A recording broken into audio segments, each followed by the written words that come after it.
cómo estos pequeños símbolos dan cuenta de petróleo, de explotaciones, de tuberías de gas, tuberías desde el punto de vista de oleoductos, que comprenden el conjunto de los países que hay en la zona. Y fíjense que en la parte inferior, donde dice Arich y donde dice Ashkelon, es Gaza.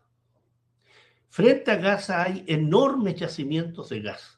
Frente al Líbano hay enormes yacimientos de gas y frente a Siria hay enormes yacimientos de gas que han despertado el apetito del régimen israelí y, por tanto, entender el control de Gaza es entender no solo un proyecto geopolítico, supremacista, racista, sino también económico, porque para entender lo que acontece en Palestina no basta con hablar y decir, no, es que el sionismo. No, es necesario entender en qué contexto se mueve Palestina. Y uno de esos tiene que ver con la nueva ruta de la seda.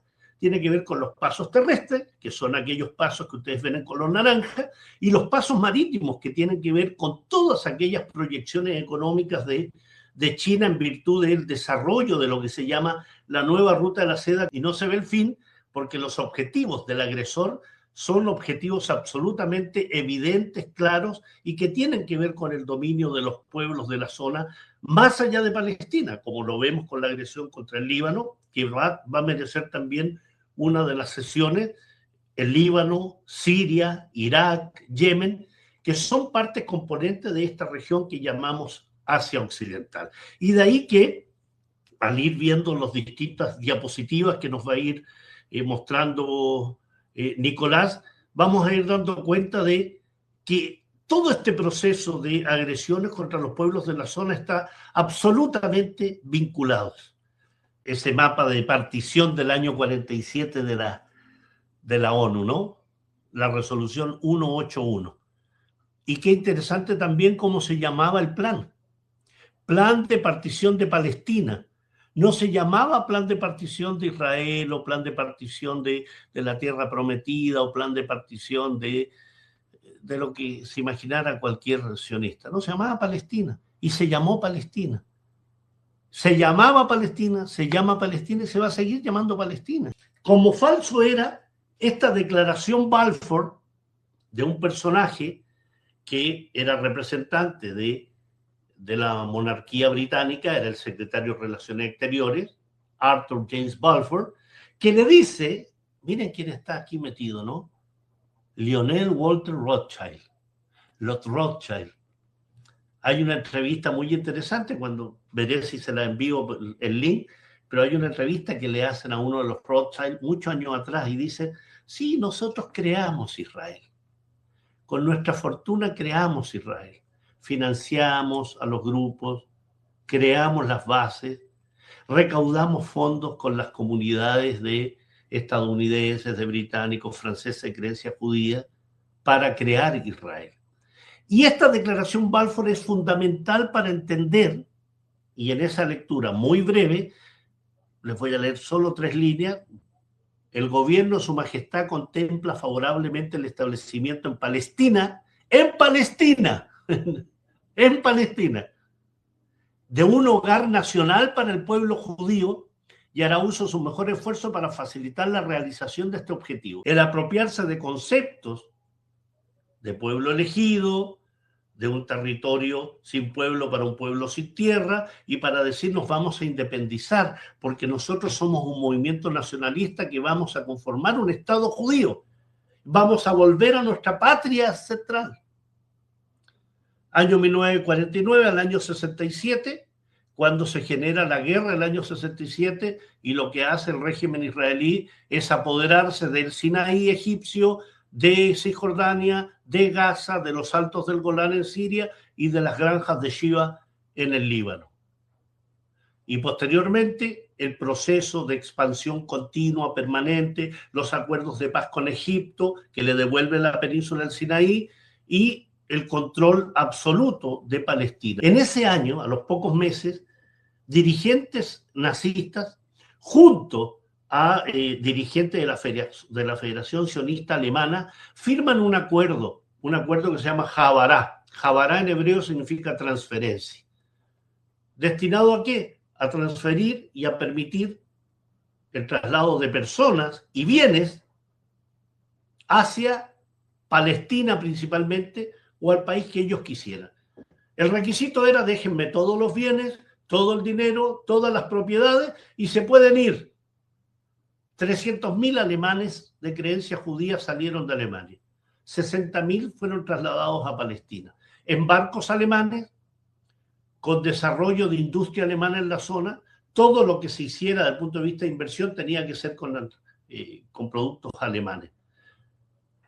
¿Era algo generoso? No, no era generoso. Lo que querían los alemanes eran, bajo su propia definición, limpiar a Alemania de judíos, y lo que querían los sionistas de creencia judía en Alemania era facilitar lo que ellos llamaban las bases del futuro Estado judío. Y el año 47, la naciente Organización de Naciones Unidas, mediante la resolución 181, recomienda la partición de Palestina. A partir de una recomendación de una comisión, la llamada Comisión Pell, que hace una visita a la zona y dice: ¿sabes, Naciones Unidas? Hay muchos problemas en Palestina. Los judíos se pelean con los palestinos, y yo creo que lo mejor es que se parta el país. Es decir, partir un país que se llamaba Palestina, un territorio que se llamaba Palestina, para otorgarle a colonos europeos el 56% del territorio palestino. Pero insisto, era una recomendación, no era una resolución vinculante. Pero claro, le ha servido a los israelíes para decir: mira, tenemos una base legal, las Naciones Unidas nos dijeron esto.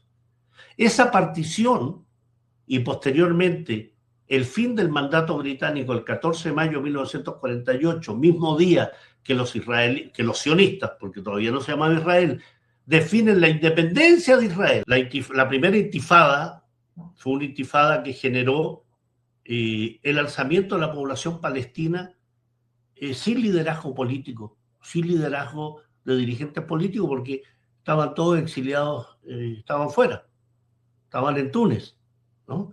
Y por tanto es el pueblo palestino que genera un alzamiento, ¿no? Se llamó la Intifada de las Piedras.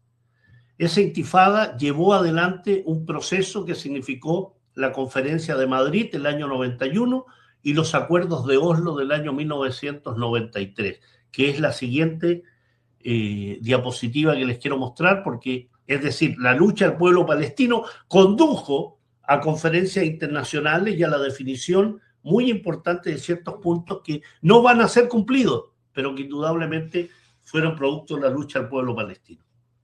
¿Qué son los acuerdos de Oslo? Estamos hablando de acuerdos firmados.